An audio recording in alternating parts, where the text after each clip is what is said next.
МВР почна истрага за хидросистемот Ѓавато.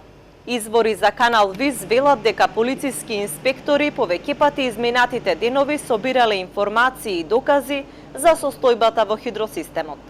Полицијата не сакаше да дава информации бидејќи истрагата само што е почната. Државниот инспекторат за животна средина во 2 наврата вршеше увид во Богданци и утврди дека Ѓавато е запустен, нерентабилен и дека Министерството за животна средина незаконски го управува 7 години, а не му издало и дозвола за зафаќање на води од ѓаватското сливно подрачје. За Ѓавато не е прогласена и заштитна зона, иако водата ја користат за пиење, наводнување и за производство на електрична енергија.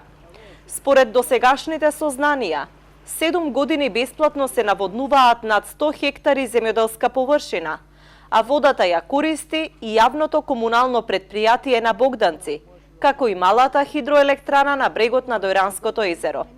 Од животна средина не одговараат зошто не е издадена дозвола за зафаќање на води и зошто не е прогласена заштитна зона. Одговорност никој не побарал ниту од раководителот Јован Попов, кој знаел за бесплатното користење на водата во Ѓавато.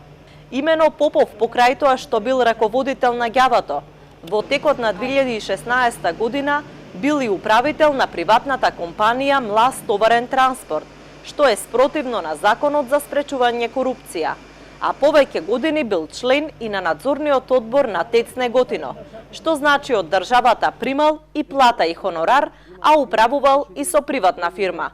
Попов не понесе никаква одговорност и заради ланскиот случај, кога ги тероризираше вработените во Ѓавато со тоа што канцеларијата ја претвори во болничка соба и таму боледуваше по тешката сообраќајна несреќа.